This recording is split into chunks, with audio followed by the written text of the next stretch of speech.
warahmatullahi wabarakatuh. Hello everyone.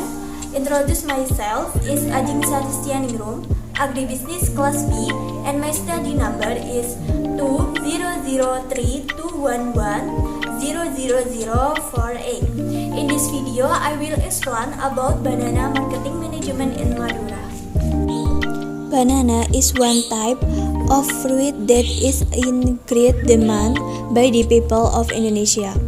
Flavor which is delicious, has many benefits, can be processed into various processed banana products, and the affordable price in the region many people like banana.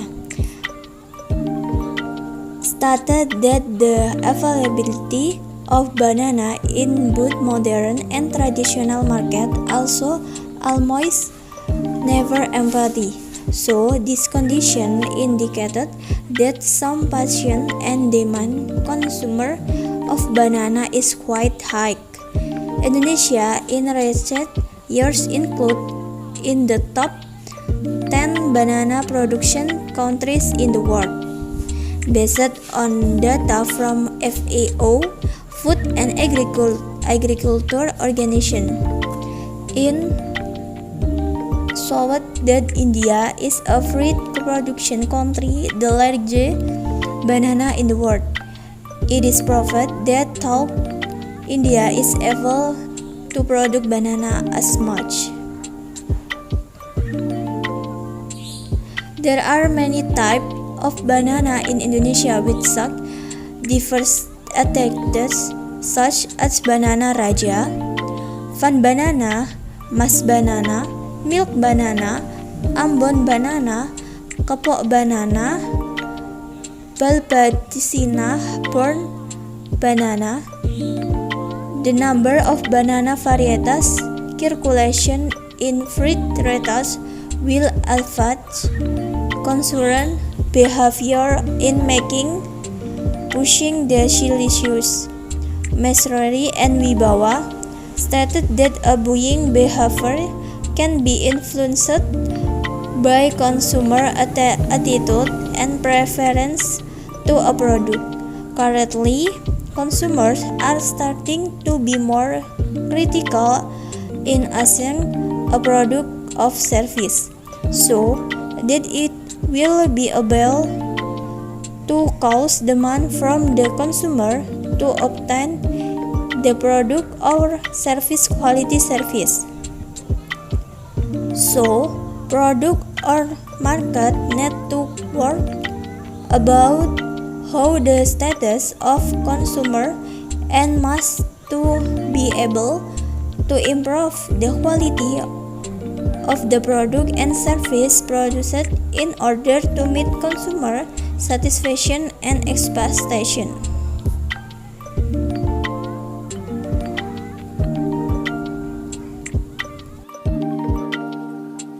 Alasan saya memilih komoditas pisang antara lain.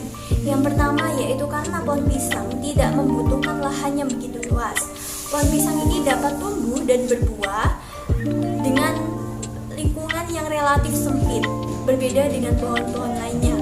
Yang kedua, karena pohon pisang adalah salah satu dari sekian pohon yang mudah dirawat, berbeda dengan pohon buah lain yang perlu diberi pupuk dan sejenisnya. Beberapa pohon pisang bahkan bisa tumbuh dengan tanpa diberi pupuk maupun disiram.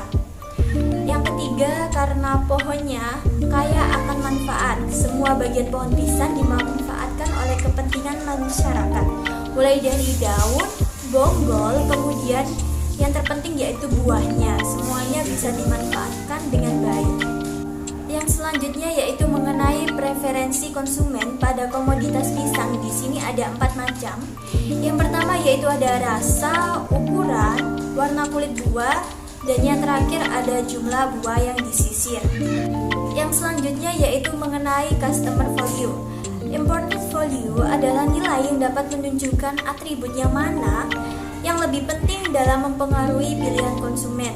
Berdasarkan tabel di atas, dapat kita ketahui bahwa atribut yang dinilai paling penting oleh responden dalam memberi buah pisang adalah atribut rasa dengan imported value sebesar 27,360%, kemudian diikuti dengan warna kulit yaitu sebesar 25,594%, kemudian diikuti dengan jumlah buah tiap sisir yaitu sebesar 24,723%, dan yang terakhir yaitu ukuran 22,323%. Yang selanjutnya yaitu mengenai selling skill.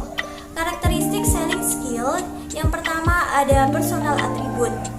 Di sini tenaga penjual juga harus memiliki sifat-sifat yang dapat bersosialisasi dengan baik, memiliki sifat atau rasa ingin tahu yang tinggi terhadap kebutuhan dan keinginan konsumen, memiliki daya khayal dan kreativitas yang tinggi, lalu memiliki semangat dan ketulusan hati yang tinggi dan dapat dipercaya. Yang kedua, individual traits. Seseorang tenaga penjual harus memiliki sifat-sifat sebagai berikut. Ada expertise, tenaga penjual harus memiliki keahlian dalam menawarkan dan mengenangani produk yang akan dijual. Credibility, tenaga penjual harus dapat dipercaya dan melakukan proses transaksi yang jujur dengan konsumen. Lalu attitude, yaitu sifat yang positif dari tenaga penjual dengan percaya diri yang tinggi serta tidak arogan. Listening, keahlian mendengarkan kebutuhan konsumen. Similarity, kesamaan visi atau cara pandang konsumen dengan visi tenaga penjual. Adaptability, tenaga penjual yang baik harus dapat beradaptasi dengan berbagai macam tipe konsumen. Lalu yang ketiga atau yang terakhir di sini ada presentation skill.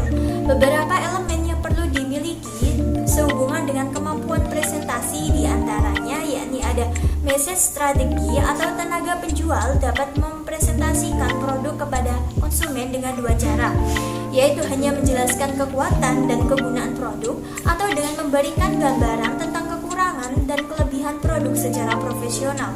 Message positif atau tenaga penjual juga harus dapat menempatkan poin-poin penting dari produk pada saat memulai proses transaksi dan pada akhir transaksi. Message appeal atau tenaga penjual baik harus dapat mengenali emosi konsumen. Lalu ada customer conclusion. Tenaga penjual juga harus membantu konsumen untuk cepat memutuskan dan mengatakan kepada konsumen mengapa mereka harus membeli produk tersebut. Customer participation atau memberi kesempatan kepada konsumen untuk menyentuh, mencium, dan mendengarkan feature dari produk yang akan ditawarkan. Lalu selanjutnya di sini ada personal selling. Personal selling di sini juga dibagi menjadi tiga. Yang pertama ada order takers. Order takers menerima permintaan dan pertanyaan dari pelanggan. Biasanya pelanggannya mendekati salesperson. Order takers biasanya menempati posisi seperti retail sales assistant atau telemarketer dan berfokus untuk menentukan kebutuhan pelanggan, menunjuk ke inventaris yang memenuhi kebutuhan tersebut.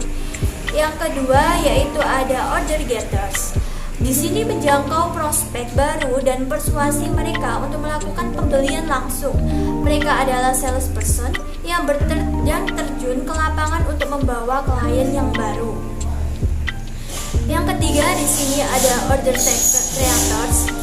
Di sini tidak melakukan kesepakatan, tetapi mengajak pelanggan untuk mempromosikan penawaran bisnis untuk mengarahkan ke penjualan. Misalnya, sebuah perusahaan farmasi menghubungi seorang dokter dan membujuknya agar meresepkan obat perusahaan tersebut. Yang selanjutnya pada slide terakhir ini mengenai tahap melaksanakan eksportir. Ekspor produk pertanian Indonesia ke negara tujuan pada umumnya dilakukan dengan 17 tahap sebagai berikut. Yang pertama, pemesanan barang oleh calon pembeli. Yang kedua, konfirmasi kesiapan eksportir. Yang ketiga, pembuatan sales kontrak. Yang keempat, pembuatan L/C oleh calon pembeli. Yang kelima, pemberitahuan pembukaan L/C kepada eksportir. Yang keenam, pengadaan dan kesepakatan barang oleh eksportir. Yang ketujuh, ada pemesanan ruang kapal kepada maskapai pengangkutan. Yang kedelapan, ada pengurusan dokumen paspor. Yang kesembilan, ada pemeriksaan pabean atas barang yang diekspor.